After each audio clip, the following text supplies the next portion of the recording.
Shalom, shalom. Bonsoir à tous et à toutes. Que le Seigneur nous bénisse et que sa grâce et sa faveur soient avec nous. Vous qui venez du travail, que le Seigneur permette à ce que vous rentriez bien sains et saufs à la maison. Et nous qui sommes déjà à la maison, prions pour ceux qui ne sont pas encore rentrés du boulot, afin que la faveur du Seigneur leur accompagne jusqu'à leur domicile. Nous voici encore dans une nouvelle fréquence de vidéos dans laquelle nous parlerons un peu de ce petit thème-là. Avoir du temps pour Dieu. Voilà, c'est de ce thème-là que nous parlerons ce soir par le Saint-Esprit. Vous savez, Dieu a créé le monde en 6 jours et le 7e jour, il s'est reposé de son travail. Ce qui veut dire quoi? Il a eu un temps pour faire beaucoup de choses et il y a un temps où il s'est reposé de lui-même et ce jour-là, il s'est dédié ce jour pour que ce jour soit à lui. Et même dans le 10 commandements, vous voyez que Dieu est précis dans tout ce qu'il a ordonné. Nous aussi également qui vivons aujourd'hui, surtout nous les hommes de ce siècle présent, nous devons vraiment avoir du temps pour ce Dieu-là. Parce qu'un homme qui vit, une femme qui vit, si tu n'as pas de temps pour Dieu, c'est un danger pour ta vie.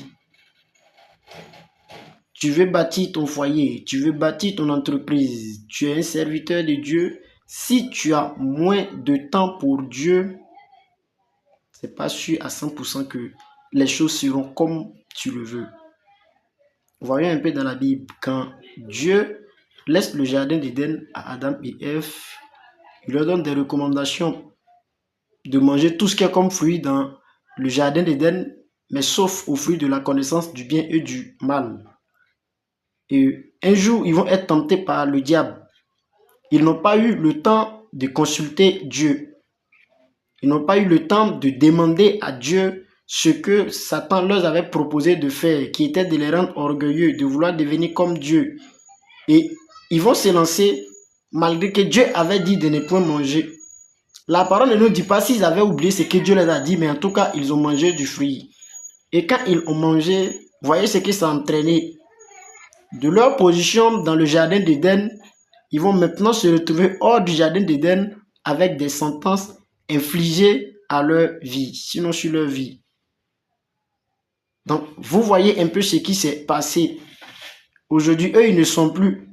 Voilà. Le temps que Dieu leur avait donné de faire sur la terre de façon physique, ils ont fini de faire. Apparemment, ils sont dans le monde des esprits. Voilà, tout le monde là-bas, ils attendent le jugement dernier, comment les choses vont se passer.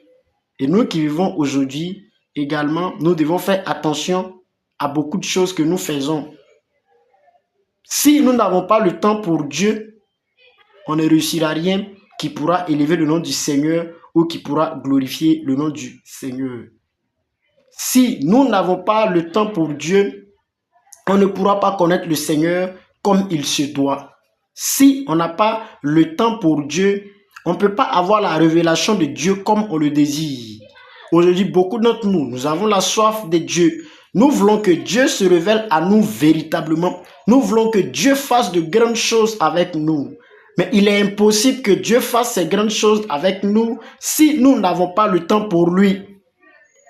Qu'on ne se mente pas, qu'on ne se trompe pas, qu'on ne dise pas nous-mêmes, c'est-à-dire on ne s'appuie pas sur les pensées humaines afin de pouvoir nous attribuer Dieu ou nous dédier Dieu comme nous le voulons. C'est se séduire soi-même.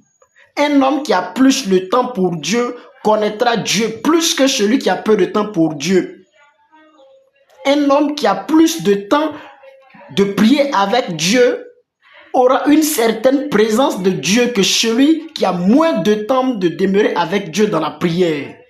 Un homme qui est avec Dieu de façon constante dans le jeûne aura une certaine manière d'avoir Dieu avec lui qu'un homme qui a moins de temps dans le jeûne d'avec Dieu. S'il vous plaît. Aujourd'hui, beaucoup d'entre nous, on se séduit à soi-même. Le Seigneur même sait que les temps sont difficiles. C'est pas parce que les temps sont difficiles que le prix que Dieu exige à tout le monde de payer, de le connaître, changera. C'est faux. Jeune frère, Tout le monde a la grâce de Dieu sur sa vie. Mais les grâces diffèrent si on ne sait pas quelle est la grâce que l'autre il a et quelle est la grâce que moi j'ai. Il faut connaître ces choses. Si la grâce de Dieu qui est sur ta vie t'exige à ne rien faire d'autre, d'attendre que ce que Dieu te dit de faire, il faut attendre. Dieu ne sait pas mentir. Et Dieu n'est pas non plus un enfant pour mettre un homme dans une condition qui ne le glorifiera jamais. Dieu sait toutes choses qu'il fait et il sait la raison de ce pourquoi il est fait. C'est pourquoi je viens par cette vidéo selon que le Saint-Esprit le veut, fortifier quelqu'un, ramener quelqu'un à se relever. Certainement hier tu avais le temps pour le Seigneur. Tu étais zélé pour les choses du Seigneur. Mais à quelque part tu as été frustré plutôt. À quelque part, par les moqueries des gens, le temps que tu avais pour le Seigneur est en train de baisser. Je vais te dire par cette vidéo que le Seigneur t'appelle à encore plus avoir recours à lui. Le Seigneur t'appelle à encore plus lui donner du temps pour ta vie. Un homme qui donne son temps à Dieu est un homme qui prépare son futur. Si vous ne donnez pas votre temps aujourd'hui à Dieu, ne comptez pas demain sur Dieu. Si nous ne sommes pas prêts aujourd'hui à passer un peu de temps avec Dieu dans sa divine présence, oublions ce qu'on appelle gloire, oublions ce qu'on appelle révélation de Dieu demain.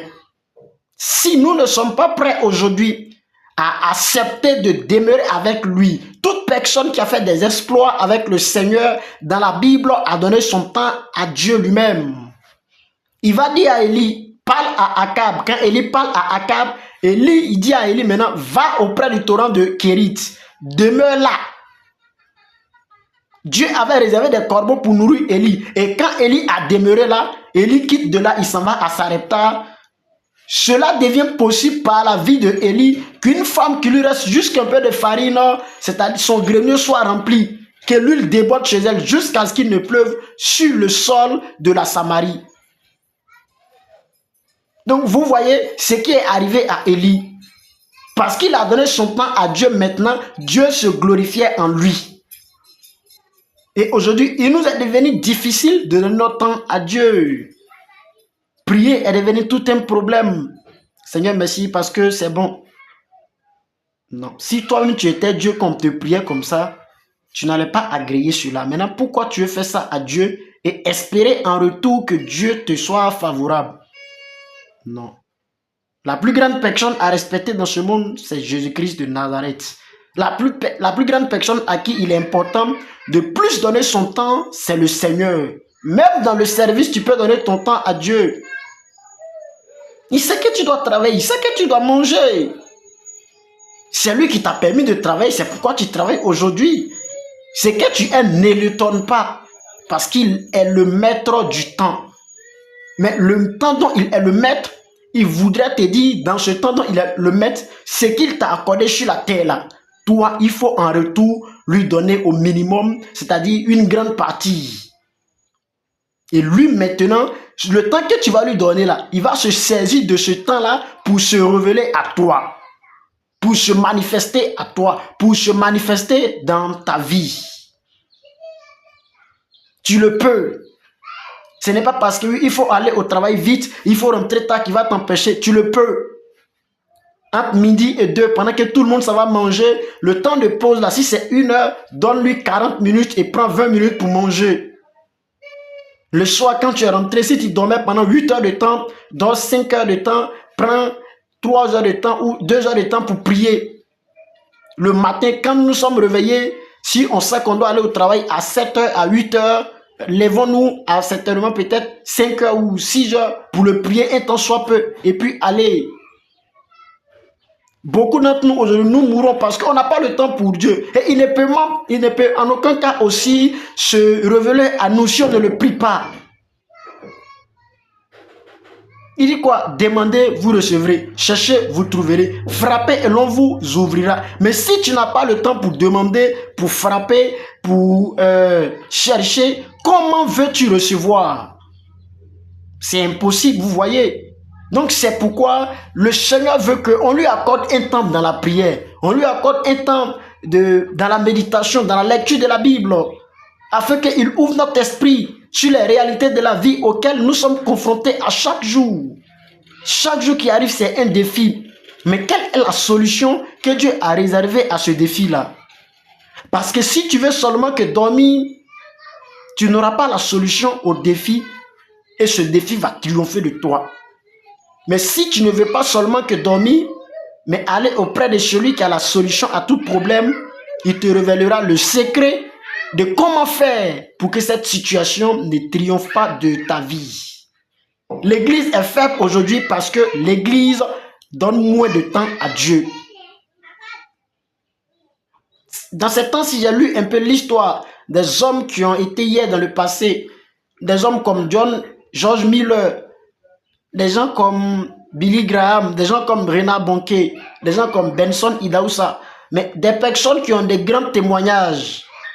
L'apôtre Babalola, des hommes qui passaient près de 8 heures de temps en train de prier. Mais aujourd'hui, combien d'entre nous qui pouvons faire même 2 heures de prière? Eux, ils passaient 8 heures de temps, 6 heures de temps, 7 heures de temps, 4 heures de temps. Et le résultat était positif. L'un des problèmes, pourquoi l'église ne peut pas faire des exploits aujourd'hui, parce que l'église donne moins de temps à Dieu. Dieu se manifestera avec vous ou en vous par rapport à votre temps que vous lui donnez. Vous pouvez dire Amen. Dieu va venir à vous comme vous venez à lui. Il n'ira pas au-delà de ce que vous n'avez pas fait. Il est comme, vous voyez, si vous avez un bidon de 5 litres, on ne pourra que vous donner de l'eau seulement qu'à hauteur de 5 litres. Quand vous avez un bidon de 20 litres, vous ne pouvez que recevoir de l'eau à hauteur de 20 litres. C'est comme ça que Dieu est. La façon dont vous vous ouvrez à lui, c'est sur cette mesure-là qu'il se base pour aller avec vous. Mais vous pouvez grandir avec Dieu comme rétrécir avec Dieu. Un homme grandit avec Dieu quand il a plus de temps pour Dieu, il passe plus de temps avec Dieu. Et un homme grandit moins avec Dieu quand il ne donne pas plus de temps à Dieu, quand il ne passe pas plus de temps à Dieu. Pourquoi tant de divorces? Pourquoi tant de séparations? Pourquoi tant de désunions? Parce qu'on ne donne plus notre temps à Dieu. Quand on donne notre temps à Dieu, Dieu nous apprend l'union. Dieu nous apprend l'unité. Dieu nous apprend aujourd'hui ce que c'est que l'avancée. Aujourd'hui, béni soit le Seigneur pour certaines nations dans lesquelles vous voyez qu'il y a un réveil qui est en train de prendre place. Pourquoi? Parce qu'ils ont prié Dieu, ils ont cherché Dieu. Dieu les appelle à l'unité de l'Église. Dieu les appelle à l'union.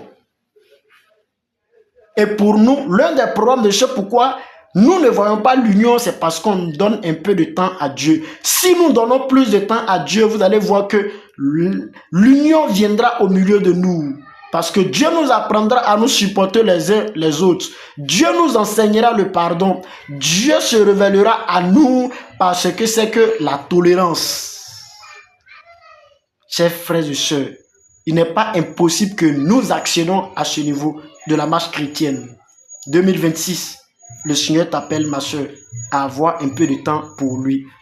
Le Seigneur t'appelle à lui donner un peu de ton temps. Quand tu es rentré à la maison, quand tu as prié, écoute-le un peu de ce qu'il veut te dire, mon tonton, par rapport à ton foyer, par rapport à ta femme, par rapport aux enfants. Quelle est l'éducation que Dieu veut que j'ai pour mes enfants? Quelle est l'éducation que Dieu veut que je donne à ma femme? Quel est l'amour que Dieu veut que je manifeste à l'endroit de ma femme? Parce qu'on n'a pas le temps pour Dieu, nous ne pouvons les recevoir. Un homme peut te donner une éducation, cela est différent de l'éducation que Dieu te donnera. Parce que tout ce que Dieu donne comme parole est accompagné d'une force pour accomplir cette parole. Tout ce que Dieu donne comme parole, il y a une force qui accompagne cette parole jusqu'à ce que cette parole s'accomplisse. L'onction. Alors, chère maman, voyez pourquoi aujourd'hui nos mamans ne durent pas dans leur foyer, elles donnent peu de temps au Seigneur. Non, quand tu as plus donné ton temps à Dieu par rapport au comportement que monsieur a, c'est Dieu qui l'a créé. Aucun homme n'a un cœur qui est au-delà de ce que Dieu est. Non. Et celui qui maîtrise tout le cœur, son nom c'est Jésus-Christ. Il t'enseignera de quelles sont les attitudes qu'il te faut avoir pour que le cœur de cet homme qui ne te respecte pas là, ce cœur-là te donne la valeur que tu vaux dans ton foyer. Chers frères et sœurs, les temps sont difficiles, les choses sont devenues compliquées. Mais que cela ne nous envoie pas à ne point donner notre temps au Seigneur. Mais plutôt les choses deviennent compliquées, aussi donnons plus de temps à Dieu. Et vous allez voir que ce qui a dit dans le psaume 60, le verset 14, dans d'autres livres, c'est le psaume 60, le verset 12, avec Dieu nous ferons des exploits. Vous allez le voir s'accomplir. Et comme il le dit dans Zacharie, qui es-tu grande montagne? Devant Zorobabel, tu seras aplani. Pourquoi tu seras aplani devant Zorobabel? Parce que Zorobabel était un homme qui avait le temps pour Dieu.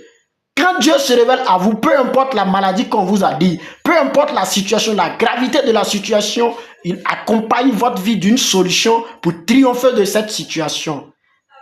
Frères et sœurs, ceux qui ont réussi ne sont pas mieux que vous. Ceux qui en ont aujourd'hui ne sont pas mieux que vous. Ce que le Seigneur te demande cette année 2026, donne-lui son temps et tu ne seras pas dessus. Que le Seigneur nous bénisse et que sa grâce et sa faveur soient avec vous. Si la vidéo vous a fait du bien, likez et partagez également aussi pour que cela fasse du bien aux autres. Si vous avez des messages, des questions à savoir, vous pouvez les envoyer soit en commentaire ou par privé, en inbox. Voilà. Que le Seigneur nous bénisse. À la prochaine vidéo. Restez toujours connectés et que la puissance du Saint-Esprit en cette année vraiment nous fasse connaître l'exploit que Dieu veut que nous fassions. Soyons tous bénis au nom de Jésus-Christ. Amen.